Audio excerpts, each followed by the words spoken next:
রাগের মাথায় আপনি সন্তানকে বললেন তুই মর, ফেরেশতারা বলল আমিন। তোর ভবিষ্যৎ অন্ধকার, ফেরেশতারা বলল আমিন।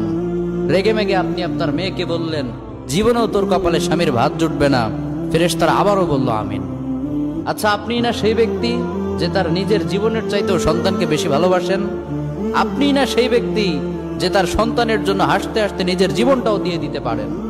আপনি না সেই ব্যক্তি যে আল্লাহর কাছে নিজের চাইতেও সন্তানের জন্য বেশি দোয়া করে? তাহলে কি করে নিজের হাতে নিজের সন্তানের এত বড় ক্ষতি করতে পারলেন? Doesn't make any sense. Common sense বলতে কিচ্ছু নাই আপনাদের? আপনারা কি জানেন না আপনাদের রাগের মাথায় বদদোয়া করাগুলো ফেরেশতারা আমিন বলে? দাওয়াতুল ওয়ালিদ আলা ওয়ালাদি, বাবা মা তার সন্তানের জন্য যেই দোয়া করে সেটা ভালো হোক কিংবা বদদোয়া হোক, আল্লাহ সেটাই কবুল করে নেয়। এজন্য খবরদার, নেভার কার্স ইউর চিলড্রেন। রাগের মাথায় কখনো সন্তানকে অভিশাপ করবেন না। খুব বেশি রাগ উঠে গেলে তার জন্য উল্টা ভালো দোয়া করেন।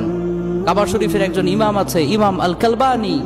তার মায়ের যখন প্রচন্ড পরিমাণে রাগ উঠে যেত, সে তার ছোট্ট